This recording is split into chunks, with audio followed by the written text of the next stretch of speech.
Samu Omorodion a été la cible de commentaires racistes après le match de ce lundi entre le Maroc et l'Espagne. Lors de cette rencontre, La Roja et son attaquant ont éliminé les Lions de l'Atlas olympique en demi-finale des Jeux olympiques avec un score de 2-1, ce qui a provoqué une réaction négative chez certains supporters marocains. Âgé de 20 ans et suivi de près par Chelsea, le buteur espagnol a célébré la victoire de son équipe en imitant la célébration du pingouin d'Achraf Hakimi sur ses réseaux sociaux. Cependant, ces publications ont rapidement été envahies de commentaires racistes et d'émojis de singes envoyés par des fans marocains en colère. Ces comportements inacceptables sont d'autant plus préoccupants que ce n'est pas la première fois que de tels incidents surviennent. La stupidité humaine n'a ni frontières, ni couleur de peau, car du côté espagnol, la situation n'est guère meilleure. Soufiane Rahimi, qui a marqué le premier but pour le Maroc grâce à un penalty, a également été la cible de propos racistes de la part des supporters ibériques sur les réseaux sociaux. Cette tendance inquiétante se répand de plus en plus, portant gravement atteinte à l'image du football et des Jeux olympiques de Paris. Les attaques racistes, de part et d'autre, démontrent une escalade de comportements haineux qui détériorent l'esprit sportif et le respect mutuel attendu dans de telles compétitions internationales. Il est impératif de prendre des mesures strictes pour lutter contre ce fléau et restaurer les valeurs d'unité et de fair play dans le sport.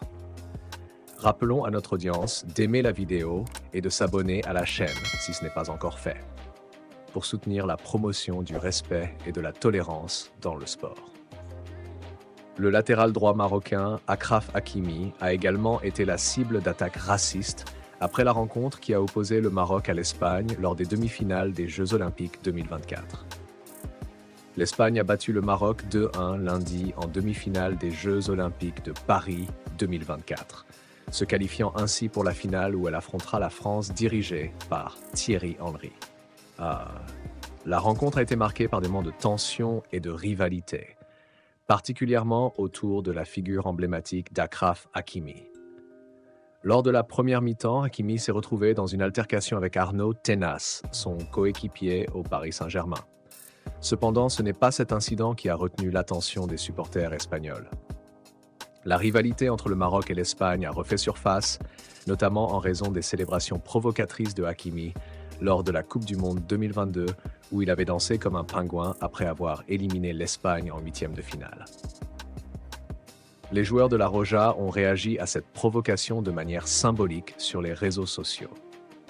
Diego Lopez et Samu Omorodion ont posté des messages accompagnés d'émojis de pingouins, en référence directe à la danse de Hakimi.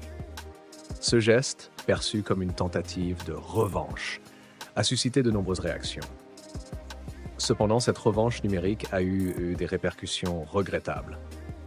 Samu Omorodion, d'origine nigériane, a été la cible de commentaires racistes de la part de certains supporters marocains après avoir partagé les émojis de pingouins. Les insultes racistes et les émojis de singes ont envahi ses publications, déclenchant une polémique déplorable. Cette situation met en lumière la nécessité de promouvoir le respect et la tolérance dans le sport.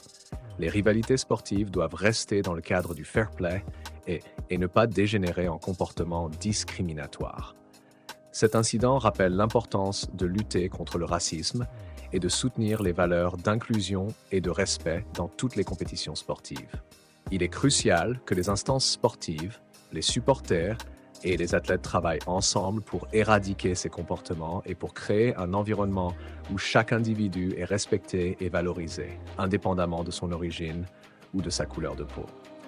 Les réseaux sociaux jouent un rôle important dans la diffusion de messages de soutien et de tolérance, mais ils peuvent aussi être des vecteurs de haine et de discrimination. Il est donc essentiel de modérer les contenus et de sanctionner les comportements inappropriés pour préserver l'intégrité des compétitions sportives et la dignité des athlètes. En mettant en place des campagnes de sensibilisation et en encourageant des pratiques respectueuses, nous pouvons espérer un changement positif dans le monde du sport.